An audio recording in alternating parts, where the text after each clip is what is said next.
5, diverted East Coast Main Line service, London, King's Cross. Hello, welcome to Ballan Parkway OO gauge layout, Phase 3, Part 19. Not done much since April, end of April this year. It's now the 1st of October. I've done little bits and pieces around the layout, not much, but planning things out. So we'll start with here, where I left off spring this year. So basically what the cement work is, I'm building a quarry. I'm doing the cliff face as a limestone face. So I've almost completed this. It needs weathering down a little bit to be a bit more grayer. But basically put a base coat on the Celotex, which I've glued in there behind the back seam. Put odds and bits and pieces like weeds, grass on the top, static grass. I'm quite pleased with that actually. So that's a completed side almost. As you can see, there's a grass verge going to the side of the hill there, and on top where it merges into the back seam,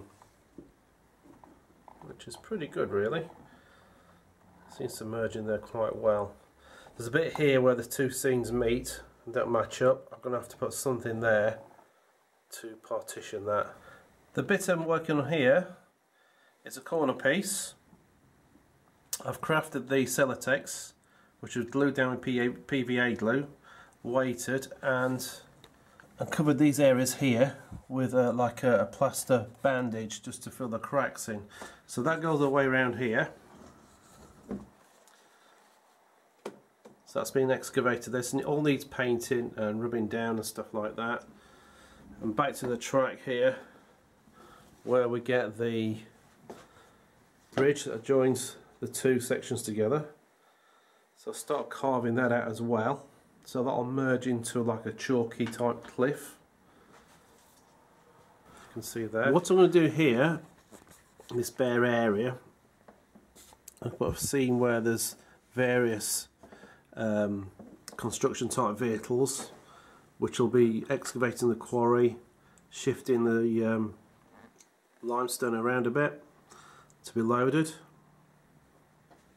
And in this section here, there's similar sort of thing going on here. So JCBs and then probably one excavator there. So it's going to be quite messy, but very industrial.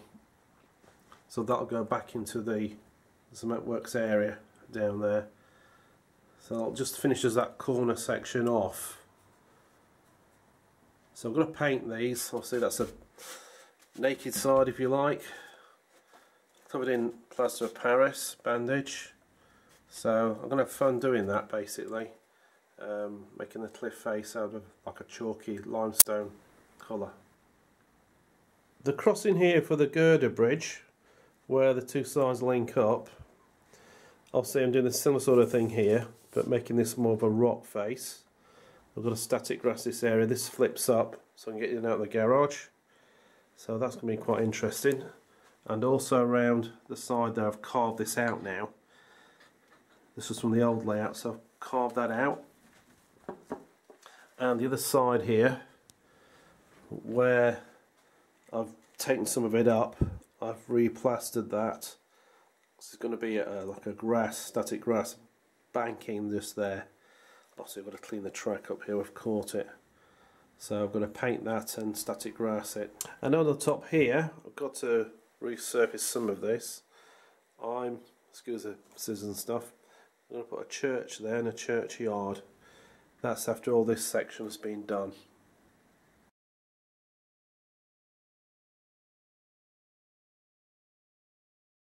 Okay, going back to the entrance of the cement works here, I've changed this little area here, the back scene area.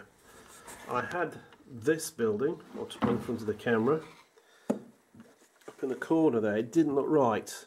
Very good model from Western Models, which put lights in there. I'm going to sell that. But I went to a show recently and I thought this was more suited. Again from Western Models, really well made. It just seems to fit in more with that scene. and I put the backdrop there a little bit longer as well for the factory at the back, which is basically just a back scene, which I've got to glue down here. It's peeling off a little bit over the summer.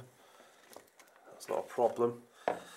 But inside these two factory low relief buildings, you can put lights in again, and he's actually put an interior of a factory in there which will illuminate, which I think is really different, really good. That's the way it would be. So underneath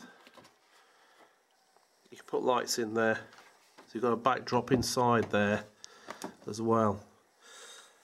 So I think that's more suitable for the road going down there. I also took another building out as well, which is this one, which I'm going to use on the other side of the layout, just here, to fill a gap. What I'm going to do here is, I've got Celine there for now.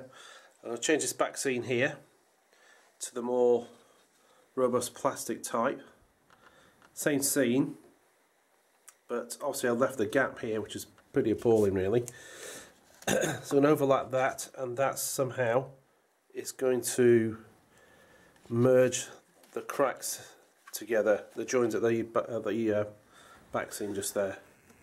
Down where the road is here, and between the pavement and the factory, warehouse, whatever you want to call it, I'm going to put some fencing down there, perhaps some forklifts at the front eventually, but I'm going to section that off down the bottom there where the backdrop building is there. Put some bushes at the end.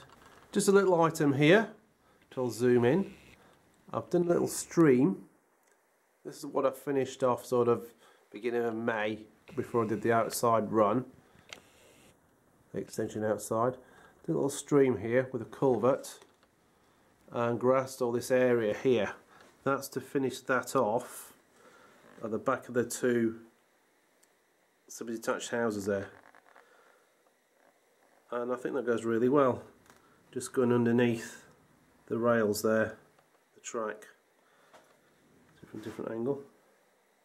Might put some more of the water effect in there, but I'm quite chuffed with that. It sort of finished it off a little bit. And I've heavily static grass this area here for the incline, so I quite like that. It reflects really well. Got a little pipe down there as well. Another item I've redone here is the river. It had lost its sheen, so I've recoated that in a water seeding effect, and it's got some ripples as well, just by chance. And I think that was quite good. So it went all dull and didn't look like water at all, and I think now it does. It seems to. So I'll put another layer on that because it just went very dull, didn't look real at all. A little work to do under the bridge there. Apart from that, quite pleased with that. On the other side there, a bit more light.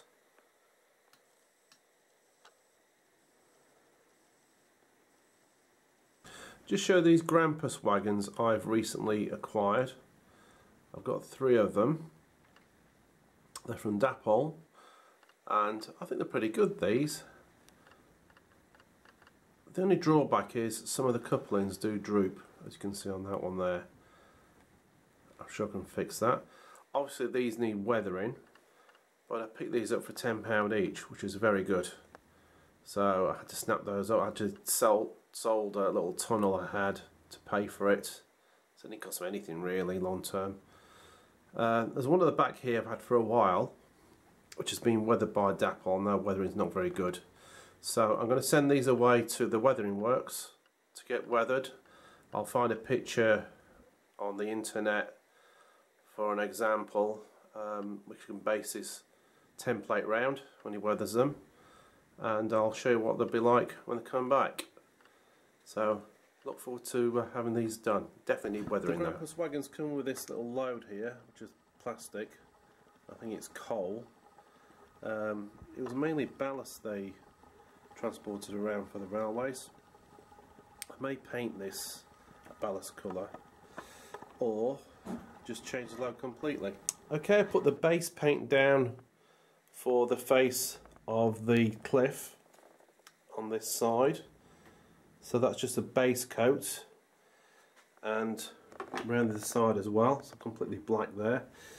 The other side I've done a brown top on the surface where the grass is going to go, and a chalky white face on the cliffs here where it's been cut out and excavated.